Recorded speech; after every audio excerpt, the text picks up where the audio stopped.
Hello बहनों, कैसी हो। आज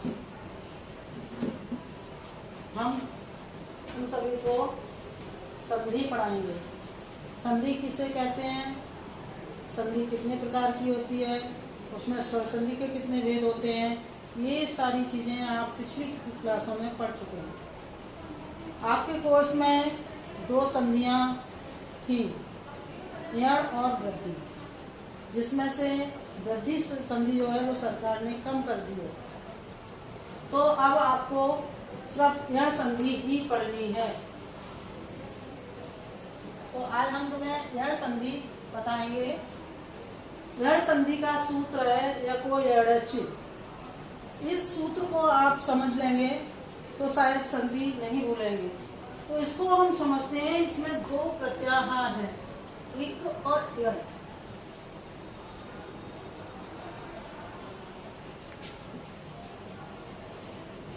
नीला देना।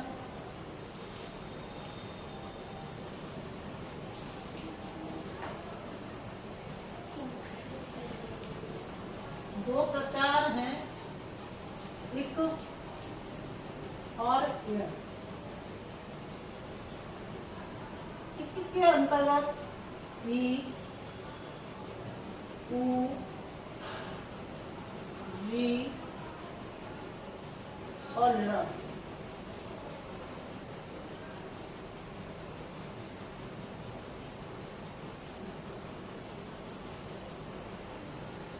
ये वर्ण आते हैं।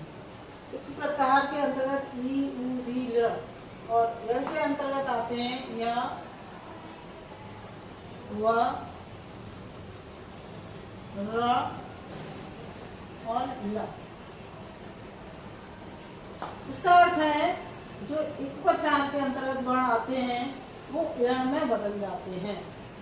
आपका ई जो ई के स्थान पर य हो जाएगा, उ के स्थान पर व हो जाएगा, री के स्थान पर र हो जाएगा और ल के स्थान पर ल हो जाएगा।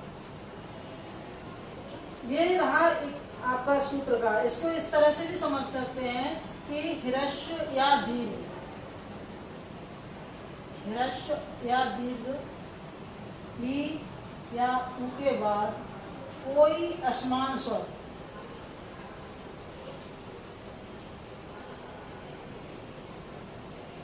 कोई असमान स्वर, कोई असमान स्वर से मतलब है आ है, ई के बाद आ आए, उ आए, री वो ए आए, तो ई के स्थान पर आपका यह हो जाएगा। और जो आपका असमान स्वर है वो स्वर उसी में मिल जाएगा। ऐसे ही उ या उ के बाद कोई भी असमान स्वर आए, अर्थात उ को छोड़कर, यहाँ पर ई को छोड़कर कोई भी असमान स्वर आए, ऐसे ही यहाँ पर उ को छोड़कर कोई भी असमान स्वर आएगा तो उ के स्थान पर आपका व हो जाएगा। री के बाद कोई असमान स्वर आएगा तो री और री के स्थान पर र हो जाएगा और ल के बाद कोई असमान स्वर आएगा तो ल हो जाएगा। इतना आप ध्यान रखेंगे, इतना याद रखेंगे तो इसी से आपका नियम बन जाएगा। नियम आप देखेंगे, यदि ह्रस्व या दीर्घ ई, उ, री, ळ, ह्रस्व या दीर्घ ई, उ, री, ळ के बाद कोई भी असमान स्वर, असमान स्वर से समझ रहे हैं कि ई को छोड़कर कोई भी असमान स्वर आए, आ आए, उ आए, आ आए, उ आए, ए आए, तो यहाँ पर ई या ई का य हो जाएगा। ऐसे ही उ या उ के बाद यहाँ पर उ नहीं आएगा, ई आ सकता है, आ सकता है, ए आ सकता है, तो उ व उ का व हो जाएगा। री और री, यहाँ पर री छोड़कर री के स्थान पर र हो जाएगा और ल के स्थान पर ल हो जाएगा। ये आपका नियम हो गया। नियम है तो आप नियम लिखेंगे, यदि ह्रस्व या दीर्घ ई, उ, री, ळ के बाद कोई भी असमान स्वर आए तो ई के स्थान पर या ऊ के स्थान पर वह और री के स्थान पर र और ल के स्थान पर ल हो जाएगा। जैसे आप उदाहरण समझेंगे, हमने बताया आपको अत्याचार, इसको आपको संधि विच्छेद करनी है। पेपर में आपको संधि विच्छेद ही करने के लिए आएगा, संधि आएगी उसकी संधि विच्छेद करना है, दोनों पदों को अलग अलग करना है। तो इस एक मुख्य बात है एड़ संधि में कि कहीं ना कहीं आपका वर्ण जो है आधा होगा, शुरू में ही होगा, आधा वर्ण जरूर होगा। तो इसका हम संधि करेंगे। अब ये हमारा शब्द आया, हम कैसे पता लगाएंगे कि इसमें एक तो एड़ संधि है क्योंकि आधा वर्ण है, और यहाँ पर यह है, यह मतलब है यहाँ पर ई आना है, तो ये हो गया आपका अति प्लस आचार।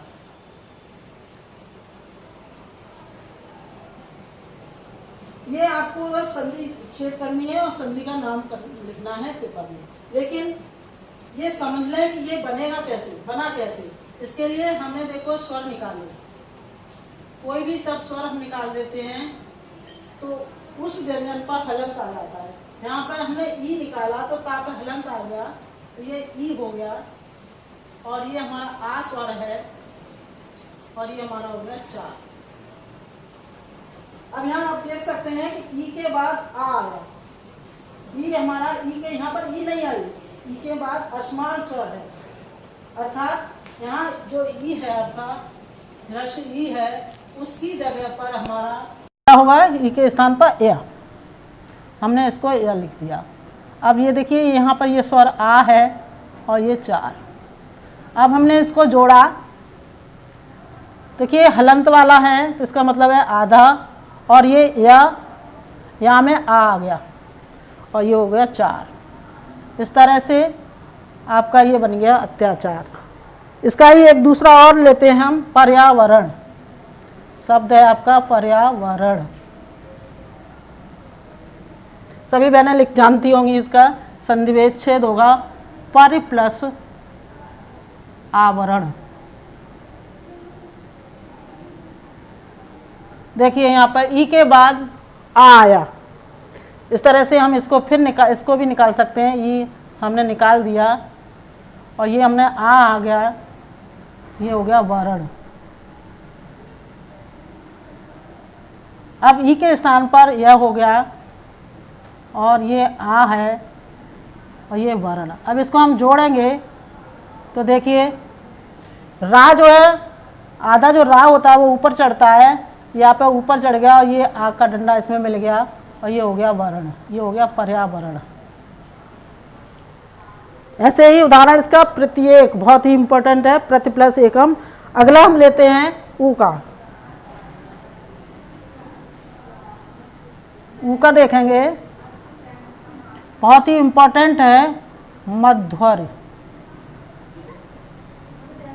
विच्छेद करते समय हम ये भी ध्यान रखेंगे जिन पदों का हम विच्छेद कर रहे हैं उनका भी अर्थ होना चाहिए।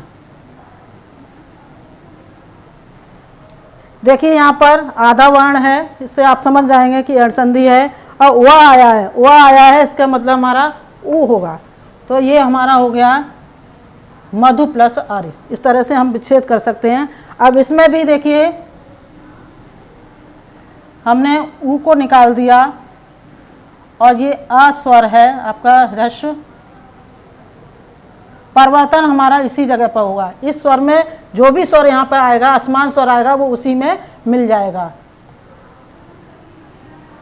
ऊ का हमारा व होगा और ये अ है और ये री। अब देखिए ये हमारा आधा हलंत लगा है, इसका मतलब है आधा, ये भी व है आधा, और ये आ इसमें हमारा जुड़ गया और ये हो गया हमारा मध्वर। ऐसे ही स्वागतम। अब हम लेते हैं री का। स्वागतम भी बहुत इंपॉर्टेंट है आपका उदाहरण। री का लेते हैं मात्राज्ञा। इसकी संधि विच्छेद आपको करनी होगी। देखिए इसमें ये जो र है वो आधा है आपका, समझ जाएंगे आपका कि यहाँ पर एड़ संधि है, और र है इसका मतलब री आएगा और हम विच्छेद करेंगे तो ये हो जाएगा मात्र। शब्द आपका मूल शब्द है मात्र प्लस आज्ञा। आ इसमें है और ये हो गया आज्ञा। इसमें भी हम देख सकते हैं कैसे बना। देखिए हमने री को निकाल दिया और ये आ गया असमान स्वर। मुख्य बात इसमें है कि री के बाद री नहीं आएगा। अगर री के बाद कोई री शब्द आ रहा है तो वहाँ पर दीर्घ संधि हो जाएगी, और यहाँ पर री के बाद असमान स्वर आया है आ, तो हमारा री के स्थान पर होगा रा, और ये आ है और ये हो गया ज्ञा। देखिए अब हम इसको मिलाएंगे। ये माँ ये ता आधा है आपका, ये रा आधा है इस तरह से, और ये आ का डंडा ये आ गया और हो गया मात्र आज्ञा। ऐसे ही पित्र आज्ञा, पित्र प्लस आज्ञा, पित्र आकृति, पित्रादेश, ये बहुत सारे शब्द हैं जिनको आपको हम अभ्यास में देंगे और आपको करने होंगे। आगे आता है ल। ल का एक ही शब्द मिलता है लाकृति, इसको भी समझ लें। ये हो जाएगा आपका ल प्लस आकृति। तो ये ल के स्थान पर ल हो जाएगा और आ उसमें मिल जाएगा। इस तरह से ये आपकी एड़ संधि पूरी होती है, आपको समझना है। अब एक बहुत ही इम्पोर्टेंट आपका हमने बोला था प्रत्येक, प्रत्येक को और समझाते हैं। प्रत्येक इम्पोर्टेंट है। देखिए प्रत्येक, प्रत्येकम यह है, इसका मतलब यहाँ पर ई आएगा, प्रति प्लस एकम। देखिए यहाँ पर ए आ गया आपका, ई के बाद ए आया, असमान स्वर है तो इसको हमने निकाला। जब हम कोई स्वर निकालते हैं तो हमारा व्यंजन जो है वो उस पर हलंत आ जाती है, इसका मतलब है ये आधा है, और ये हमारा ए हो गया और ये हो गया कम। अब देखिए ई के स्थान पर क्या होगा, या और ए और कम। अब हमने इसको जोड़ा, ये आधा है, ये या आ गया, यहाँ पर एक ही मात्रा हो गई, ए आ गया यहाँ पर और ये हो गया कम। बहुत ही इम्पोर्टेंट है। तो इस तरह से आपने एड़ संधि समझी होगी। हम इसकी आपको अभ्यास भी भेजेंगे, उस अभ्यास को आपको करना है, और जो समझ में ना आए उसको हमें व्हाट्सएप करके भेजना है कि हमें ये संधि समझ में नहीं आई, तो वो हम आपको बता देंगे।